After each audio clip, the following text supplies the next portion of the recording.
আমার রাসূল বললেন তোমরা দান করো। এবার হযরতে ওমর মনে মনে চিন্তা করলেন, জীবনে কোনোদিন আবু বকরকে হারাতে পারি নাই। প্রত্যেকটা জায়গায় আবু বকরে গিয়ে আমি কোনোদিন আবু বকরকে আমি অগ্রগামী হতে পারিনি। হযরত ওমর মনে মনে করলেন এই ঘটনাটা বন্ধ তাবুক যুদ্ধের পূর্বে। এবার আমার রাসূল যখন বললেন, ওমর মনে মনে চিন্তা করলো গো, যে আমার কাছে তো ভালো দৌলত আছে, আমার রাসূল বলেছে দান করার জন্য, আজকে দানের মাধ্যমে আমি আবু বকরকে হারাবো। জোরে কন্যা সুবহানাল্লাহ। আমার রাসূলের পবিত্র জবান মোবারক থেকে প্রেমময় একটা শব্দ বন্ধ বের হয়ে গেছে। ভাইজান আপনি একটু এদিকে আসেন, আপনাকে বলছি এই দিকে এসে বসেন, কারণ ওরা যে আসা যাওয়া করছে আপনার কষ্ট হচ্ছে আমি বুঝতে পারতেছি। বন্ধু আমার দিকে তাকান, আমার আলোচনা কি আপনারা শুনতে চান? ভাল লাগতেছে? আরো জোরে বলেননি ভাল লাগতেছে? আমার কথা কয় না, কার কার কাছে ভাল লাগে? একদম আমার মতো এইভাবে সোজা করে মারহাবা হাত নামান। বন্ধু খেয়াল করেন, রাসূল বলেছেন দান করার জন্য, আর আমরা কেমন নবীর উম্মত রে, নবীর প্রেমিক দাবি করি। আমাদেরকে দান করার কথা বললে 500 টাকার নোট লুকাইয়া 5 টাকারটা সামনে আনি। কথা কয় না কেন? ঠিক না বেঠে? বন্ধুরে আমার খেয়াল করেন। এবার হযরত ওমর বললেন, আমার জীবনে কোনোদিন আমি আবু বকরকে হারাতে পারিনি। বন্ধু ওমর কিন্তু সহজ জিনিস না। হযরত ওমর এমন একজন সাহাবী, হযরত ওমর যখন ইসলাম গ্রহণ করেছে, ইসলামের অপ্রতিরোধ্য শক্তি পেয়েছে নবী রাসূল, ঠিক কিনা কন? অনেক বেশি পাওয়ারফুল হয়ে গেছে। ওমর এমন একজন সাহাবী, ও বন্ধু ওমর এমন একজন সাহাবী, ওমর যে রাস্তায় হেঁটেছে রে বন্ধু, এই রাস্তায় শয়তান পর্যন্ত কদম দেয় নাই। ওমর যেমন তেমন সাহাবী না রে বন্ধু। ওমরের জীবনে এত আমল ছিল, গণলে আকাশের তারার চাইতেও বন্ধু বেশি হবে। এরপরে ওমরের মনে দুঃখ রে, ওমর মনে মনে চিন্তা করলেন কোনোদিন তো আমি আবু বকরকে হারাতে পারলাম না, এবার দানের মাধ্যমে আমি হারিয়ে ফেলবো। ও বন্ধু যেমন কথা তেমন কাজ। হযরত ওমর তার দৌলত নিয়ে আসলেন। রাসূল প্রশ্ন করলেন, ওমর গো তোমার কি খবর গো? ওমর ডাক দিয়ে বললেন, ইয়া রাসূলুল্লাহ, ইয়া হাবিবাল্লাহ, নবী গো, ও প্রাণের রাসূল, আমার যে সম্পদ আছে আমি অর্ধেক আপনার জন্য নিয়ে এসেছি। ওমর ফ্যামিলির জন্য কি রেখে এসেছো রে? ও বন্ধু হযরত ওমর বলল, ইয়া রাসূলুল্লাহ, আমি আমার ফ্যামিলির জন্য অর্ধাংশ রেখে এসেছি। জোরে কোন একবার সুবহানাল্লাহ। আবার আবু বকর, ও আবু বকর গো, তোমার খবর কি গো আবু বকর? আবু বকর একটা ডাক দিয়ে বললেন, নবী গো, আমার যেইটুকু দৌলত সম্পদ ছিল গো নবী, আমি সবটুকু নিয়ে এসেছি।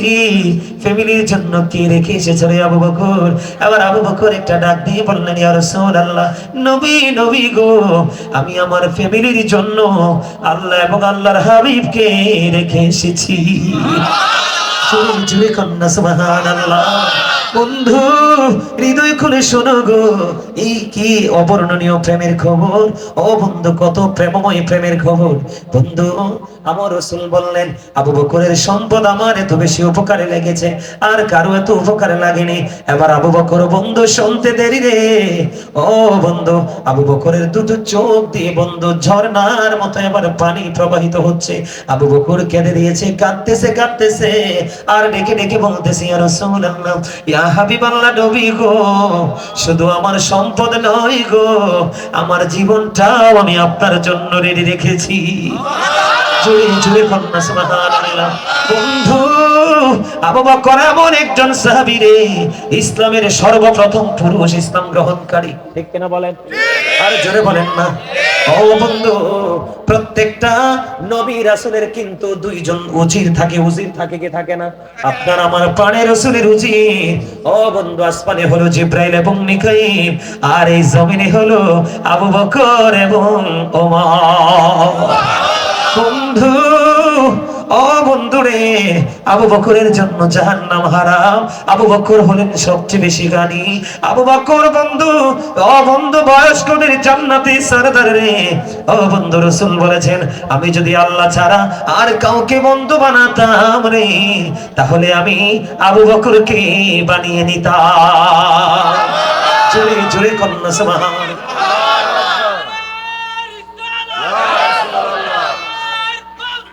ইয়া কৌশলাতুল মুস্তাকিম। জিন্দাবাদ জিন্দাবাদ। দেখছেন নি ওয়াজ কাজে লাগছে তো? দাদু ভাই মারহাবা বলেন না। এই যে আপনারা বলে এদিকে যান। এই যে ছেলেটা স্লোগান দিছে ফার্স্ট টাইমে, কিন্তু তার মাথায় কি ছিল না? টুপি। এখন কিন্তু সে যেইভাবে হোক টুপি মাথায় দিয়েছে। এটার নামই হলো তাকওয়া। এটার নাম কি? এটার নামে কি? তাকওয়া। যে ব্যক্তি হারিয়ে যাওয়া সুন্নাতকে জিন্দা করে মরতে পারবেন, তাকে 100 শহীদের মর্যাদা দিয়ে জান্নাতে ঢোকানো হবে। হারিয়ে যাওয়া সুন্নাত। এখনকার ছেলেরা তো টুপি পরা ছেড়েই দিয়েছে। এটার জন্য দায় বাবা মা। বাবা মাকে সচেতন হতে হবে। বন্ধুরে আমার, তাহলে কি বুঝতে পারলাম? ওমর চায় আবু বকরকে প্রেম দিয়ে হারাবে, কিন্তু আবু বকর এমন একজন প্রেমিক রে। ও বন্ধু, আবু বকরকে হারানো সহজ নয়। বন্ধুরে আমার, আমার দিকে তাকান। হাদিস শরীফের মধ্যে এসেছে, আমার রাসূল এক পবিত্র হাত মোবারকে আবু বকরকে ধরলেন, আর এক হাতে হযরত ওমরকে ধরলেন। ও বন্ধু, দুজনকে নিয়ে ধীরে ধীরে মসজিদের দিকে প্রবেশ করলেন। নবীজির নূর, নবীজির নূরানি জবান মোবারক থেকে শুধু বের হচ্ছে, আজকে তোমরা যেভাবে দেখেছো আবু বকর ওমরকে দুই হাতে নিয়ে আমি প্রবেশ করেছি, ঠিক তেমনি ভাবে আমি ওই দিন জান্নাতেও তাদেরকে এমনি নিয়ে ঢুকবো। আরে জোরে বলুন না সুবহানাল্লাহ। আবু বকর এবং ওমরের প্রেম দেখে আমি একটা নাত লিখছি, গাইবুনি একটু? আরে জোরে। ফিলিংস নাই? কালকে দেখছতি? কালকে দেখছতি? কালকের মাহফিলে কি হইছে? গজল গাওয়ার আগেই কিন্তু আমার স্টেজে দাদু ভাই হাদিয়া চলে আসছে। কয় এই হুজুর কিন্তু দারুণ গজল গাইতে পারে। তাও কি একজন মা হুজুরকে হাদিয়া পাঠাই দিছে আগে স্টেজে, যে হুজুর যেন একটু গজল গায়। উনি কিন্তু ভালো গজল গাইতে পারে, উনি দারুণ গজল গাইতে পারে। আর আপনাদেরকে হাদিয়া তো না, আপনাদেরকে বলছি গাইবো কিনা, কিন্তু সবাই বলতে পারেন নাই। এই জোরে কোন, আর জোরে। এই নিয়ে জোর কাল্লাই রাখছেন, মরার পরে তো সব শেষ। জোর দিছে কি আল্লাহ না? তো আপনি আল্লাহর জন্য যদি জোর খাটাতে না পারেন, তো কার জন্য খাটাবে? সন্তানের জন্য? লাভ হইতো না। কোরআন শরীফের 19 পারা সূরা শুআরা 88 নম্বর আয়াত, আল্লাহ বলছে ইয়াউমা লা ইয়ানফাউ মালু ওয়ালা বানুন। আবাসিনিও আপনার ধন সম্পদ সন্তান একটা তো হাসরে কাজে লাগবে না, এখানে কাজে লাগান। এই সময় আপনাকে কথা বলবে হাসরে। আরে জোরে কান। আল্লাহ যদি আপনারে কবুল করেই নেই, আল্লাহর রহমত যদি আপনার উপর পড়ে, হচ্ছে জুমার দিনে মসজিদে যান না, হাইটা হাইটা গাছপালা পর্যন্ত আপনার পক্ষে সাক্ষী দিবে। সুবহানাল্লাহ বলেন না কেন? আজকে যাইছেন না, এগুলো সাক্ষী দিবে। সুবহানাল্লাহ কোন। আমরা জবান বন্ধ থাকলে কি আছে? হাত পা চোখ কান সবকিছু জবান খুলে যাবে। মারহাবা কোন। আবু বকর এবং ওমরের প্রেম দেখে বন্ধু আমি একটা গজল লিখছি, নিজেই লিখেছি, সুর দিয়েছি, একটু গাই, আপনারা আমার সাথে সুর দিবেন। নবীজি কেমন করে বলুন তোমায় দেখি। এরে বেটা গজল গাইতে তুই কুড়া বেশ না, বুদ্ধি একবার সব বেড়া তো শুধু এত শুধু বেড়ার মাইক আনছেন কিনলে। কালকে যখন গজল দিছি মিয়া, আমি যখন গজল ধরছি, অপারেটর কি আপনার গজলের সুর ধরার আগে হাতেরই করে দিই, মানে গজল গাইতে মন চাইছে। মারহাবা কোন। আরে জোরে, আরেকটু মহাপদে। নবীজি কেমন করে বলুন তোমায় দেখি, নবীজি কেমন করে বলুন তোমায় দেখি।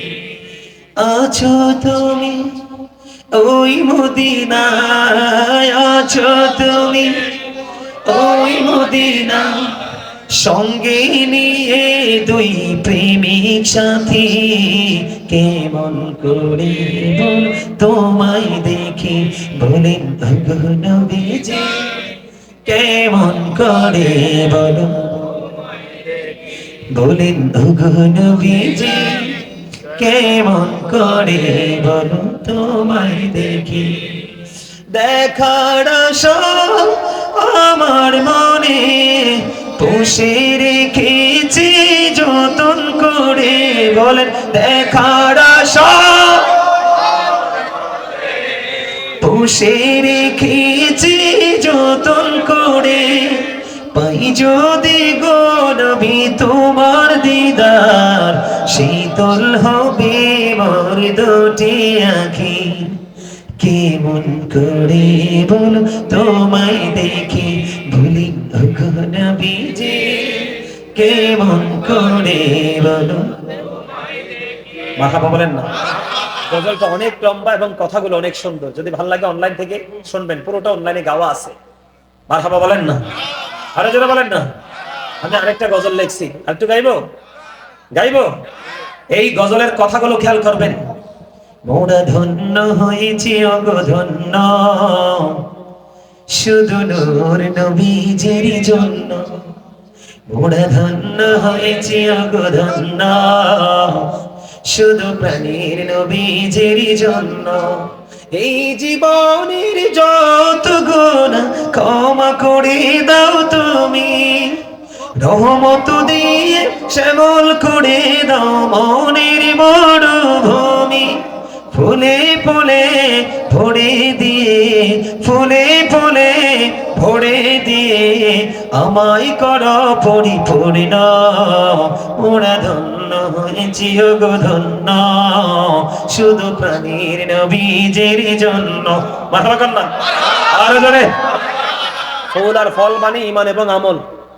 কি ফুল আর ফল মানে কি? ঈমান এবং আমাকে ধন্য করেছো তুমি কি দিয়ে? রাসূল দিয়ে। কি দিয়ে?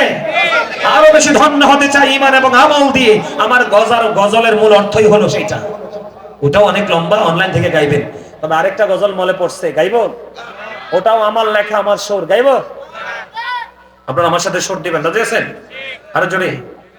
এই তো যে সুন্দর নূর নবীজি, নামটি মধুমাখা, তুমি ছাড়া শূন্য জীবন, বলেন তুমি ছাড়া শূন্য জীবন, আমি যে বড় একা।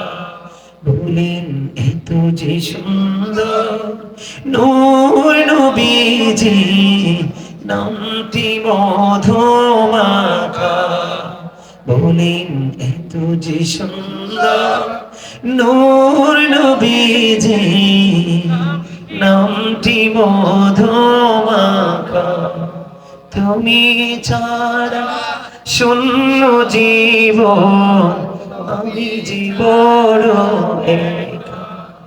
পাগল পাড়া মনটায় আমার কাঁদে দিবানিশি, কেমন করে বলবো গো দয়াল তোমায় ভালোবাসি। পথে আছি আমি, বলেন পথে আছি আমি, কবে দিবা দেখা। এত যে সুন্দর নূর নবীজি, নামটি মধুমাখা। বলেন প্রেমিক ছিলেন হাবুসির বেলাল, চেহারা তার কালো, হৃদয় জোড়ে ছিল গো রাসূল তোমার প্রেমের আলো। নবীর প্রেমের ইতিহাসে, বলেন নবীর প্রেমের ইতিহাসে এই নামটি আছে লেখা। এত যে সুন্দর নূর নবীজি, নামটি মধুমাখা।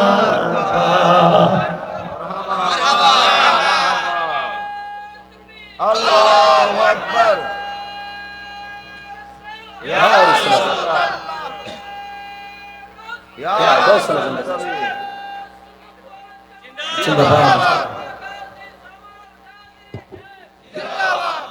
ওরে বাবারে, আরো বড় আশিক দিয়ে এই কোনা।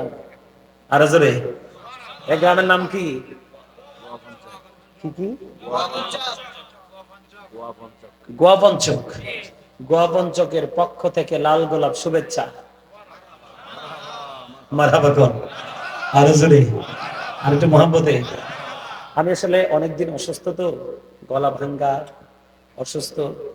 তারপরও ঠিক আছে, তারপরও আমি ভালো করে আলোচনা করার চেষ্টা করতেছি আপনাদের সামনে। আপনারা গজলগুলো শুনবেন অনলাইন থেকে। এগুলো আমার অনেক প্রাণ উজাড় করে লেখা, গজলের কথাগুলো কি আপনারা খেয়াল করছেন? খেয়াল করছেন? এখান থেকে কি নিজেকে প্রেমিক বানানোর জন্য এই কথাগুলো থেকে অনুপ্রেরণা আসে কি আসে না? আরো জোরে বলেন, আসে না? নবী নবী বলে হায়, কেঁদে কেঁদে দিন যায়, পাইনি দিদার ধমে, লাখো সালাম কদমে নবী, লাখো সালাম। আপনারা সবাই প্রাণ খুলে, আমি আপনাদেরকে বলি, মৌমাছি, মৌমাছি চিনেননি? তার মানে মধুফুক। স্থান ত্যাগ করার সময় যে সুরটা দেয়, এটার মধ্যে কি কোনো ধরনের কোনো 19-20 থাকে নাকি সেম টু সেম? আমরাও তো আজকে প্রেমের বাগানের ভ্রমর মৌমাছি হিসেবে এসেছি, ঠিক কিনা বলেন? আল্লাহ আল্লাহ রসুলের প্রেম নিয়ে যাওয়ার জন্য, তাই কিনা বলেন? তা আমরাও তো ভ্রমর, আমরা শ্রেষ্ঠ ভ্রমর, ঠিক কিনা বলেন? আমাদের জন্যই ভ্রমর সৃষ্টি করা হয়েছে। আমরা না আসলে কিছুই সৃষ্টি হতো না, কিন্তু কিছু প্রয়োজনও ছিল না, যা আছে সব আমাদের জন্য। আমরা ক্যারেক্টারলেস হয়েছি নিজেদের স্বভাবের কারণে, ঠিক কিনা বলেন? আমার সে সুন্দর করে গজলটা গাইবে সবাই, কেউ জবান বন্ধ রাখবেন না। নবী নবী বলে হায়, কেঁদে কেঁদে দিন যায়, পাইনি দিদার ধমে, লাখো সালাম কদমে নবী, নবী, নবী, নবী নবী বলে হায়, কেঁদে কেঁদে দিন যায়, পাইনি দিদার ধমে, লাখো সালাম কদমে নবী, লাখো সালাম কদমে। সোনার মদিনার লোকে আছো গো, দেখতে না পাই নয়নে, গো দেখতে না পাই নয়নে, দয়ারি নজরে চাও, গোলামের দেখা দাও, দয়ারি নজরে চাও, গোলামের দেখা দাও, ধন্য করো জনমে, লাখো সালাম কদমে নবী, হে নবী, লাখো সালাম কদমে। মারহাবা, মজা হয়েছে নাকি? সবাই বলেন না মারহাবা। আমাকে ধন্যবাদ দিবেন না আপনারা? কথা কয় না কেন? তো মারহাবা মানে কি? ধন্যবাদ নাও তো, এইটাই তো, আর কি? আমার ভাই একটা গজল শোনার জন্য আবদার করছে, তবে আরেকটা হাদিস বলে তারপরে গজল গাইবো, আলোচনাও শেষ করে দিতে হবে, অনেক সময় হয়ে গেছে, ঠিক না? সম্মানিত উপস্থিতি, আমার দিকে তাকান, আমি কি বলি, আমি কি বলি আপনারা শোনেন। আবু বকরের প্রেম নিয়ে কথা বলছি। হাদিস শরীফের মধ্যে এসে যে বন্ধু আমার রাসূল প্রশ্ন করলেন, আজকে তোমাদের মধ্যে কে আছো রে রোজা রেখেছো? খেয়াল করেন, খেয়াল করেন, তোমাদের মধ্যে কে আছো রে আজকে রোজা রেখেছো? আবু বকর হাত উঠালেন, ইয়া রাসূলুল্লাহ, আমি গো। সূরা কন্যা, সুবহানাল্লাহ। এরপরে আমার রাসূল বললেন, তোমাদের মধ্যে কে আছো রে আজকে জানাজায় অংশগ্রহণ করেছো? আবার বন্ধু আবু বকর হাত তুললেন, জোরে কন্যা, সুবহানাল্লাহ। ইয়া রাসূলুল্লাহ, ইয়া হাবিবাল্লাহ, নবী গো, আমি গো নবী। আবার রাসূল প্রশ্ন করলেন, আজকে কে আছো রে মিসকিনকে খাবার খাইয়েছো? আবার হাত তুললেন বন্ধু আবু বকর, আবার প্রশ্ন করলেন, তোমাদের মধ্যে কে আছো রে আজকে অসুস্থ মানুষের সেবা করেছো? আবার বন্ধু হাত তুললেন আবু বকর, বন্ধু গো, চারটা প্রশ্ন করলেন, চারটা প্রশ্নের জবাবই দিলেন বন্ধু আবু বকর। বন্ধু আমার রাসূল জানিয়ে দিলেন রে, এই চারটা গুণ যার মধ্যে আছে তার ঠিকানা হলো জান্নাত। জোরে জোরে বলেন না সুবহানাল্লাহ, আর জোরে বলেন না সুবহানাল্লাহ। তাহলে আবু বকরের মতো প্রেম করার দরকার আছে না নাই? আর জোরে বলেন না। বন্ধু রে, আবু বকর নিয়ে যে ওয়াজ করছে, একটু গজল আমার ভাইটা আমাকে মনে করিয়ে দিয়েছে, শুনতে চায়, আপনারা একটু শুনবেন।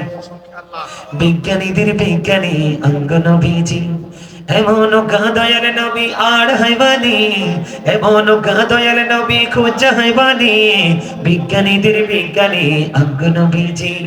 বিজ্ঞানীরা রকের যোগে চাঁদের দেশে যায়, অঙ্গ নবী রকের ছাড়া মেরাজ শরীফ যায়। বিজ্ঞানীরা রকের যোগে চাঁদের দেশে যায়, অঙ্গ নবী রকের ছাড়া মেরাজ শরীফ যায়। আরে ওই যুগে কি রকেট বিমানে ঘুরছিল নি, বলেন ওই যুগে কি রকেট বিমানে ঘুরছিল নি, বিজ্ঞানীদের বিজ্ঞানী অঙ্গ নবীজি। আবু বকর সিদ্দিকের সাপে কামড়াইছে, অঙ্গ নবীর থুতু দিয়ে ভালো হয়ে গেছে। আবু বকর সিদ্দিকের সাপে কামড়াইছে, অঙ্গ নবীর থুতু দিয়ে ভালো হয়ে গেছে। আরে সেই যুগে কে উজাবত হয়ে ঘুরছিল নি, বলো সেই যুগে কে ও যাবত হয়ে ঘুরছিল নি, বিজ্ঞানীদের বিজ্ঞানী অঙ্গ নবীজি। আগের যুগের মানুষের অসুখ কম হইতো, অঙ্গ নবীর কাছে এলে ভালো হয়ে যাইতো। আগের যুগের মানুষের অসুখ কম হইতো, অঙ্গ নবীর কাছে এলে ভালো হয়ে যাইতো। আরে সেই বালা কি এই যুগেতে কইতে হারবানি, বলো সেই বালা কি এই যুগেতে কইতে হারবানি, বিজ্ঞানীদের বিজ্ঞানী অঙ্গ নবীজি। মারহাবা, আরে জোরে মারহাবা। এই মিয়া সোজা হিসাব বুঝেন না, খাবারে লবণ না দিলে খেতে পারবেন কেন? কথা কয় না, আর এটা তো কমন উত্তর, মজা হয় না, সোজা কথা। খাবারে লবণ না দিলে যেমনি খাবার মজা হয় না, ঠিক তেমনি আমলের ভিতরে প্রেম না থাকলে আমলও মজা লাগে না। খাবারের স্বাদ বাড়ায় লবণ, আমলের স্বাদ বাড়ায় প্রেম। এই জন্য আপনাদেরকে ফার্স্ট টাইম বলেছিলাম প্রেম করুন। কি করুন? কার সাথে? মদিনা ওয়ালার সাথে। কার সাথে? আবু বকর প্রেম করছে না? কথা কয় না কেন? আরে মিয়া শুধু প্রেমই করছে, হিজরতের রাতে আমার নবীর সঙ্গে আবু বকর, হাউজে কাউসারে আমার নবীর সঙ্গে আবু বকর, জান্নাতে কদম দিবে আবু বকর। জোরে কন্না সুবহানাল্লাহ, আরে জোরে বলেন না সুবহানাল্লাহ। শুধু তাই নয় বন্ধু রে,